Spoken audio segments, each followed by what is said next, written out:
All right, so these are called frog position, hip internal rotation, PAILS and rails. The purpose of this exercise is to continue to build more capsular space for the hip.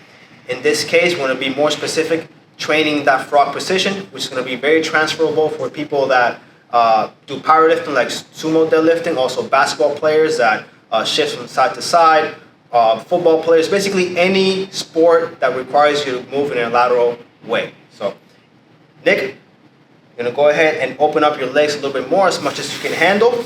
I know this is going to suck, so drive that feet out a little bit more. Perfect. And so from there, you're going to try to sit back as much as you can without rounding your lower back, okay? You can actually round this sometimes, but in this case, I want to keep it neutral.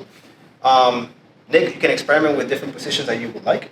Okay, so if you feel more stretch on your groin when you extend your lumbar spine, that's fine. Or if you feel it more when you round your lumbar spine, it's fine. So you have to find the position that you feel more of a stretch, okay?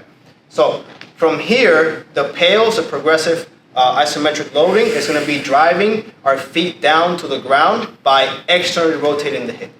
We're going to perform that for the prescribed amount of time, according to your coach.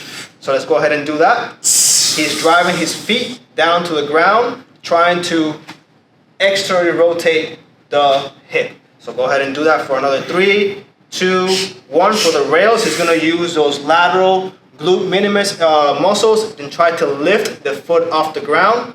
Excellent. So you should be feeling the contraction in that lateral side of the glute as you continue to drive this feet off the ground. 3, 2, 1, and relax. Okay, once you relax, try to get into a deeper range of motion that you haven't trained before, and perform another set. So let's go ahead and do another set just for the sake of the viewers.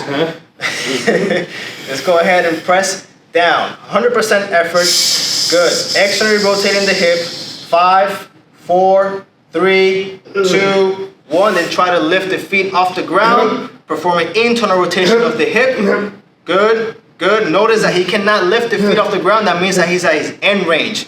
But he should be feeling a nice contraction on the glute minimus. And relax. Perfect. Get into a deeper position if you can. Oh, bro. And deep breath, deep breath, deep breath. There you go.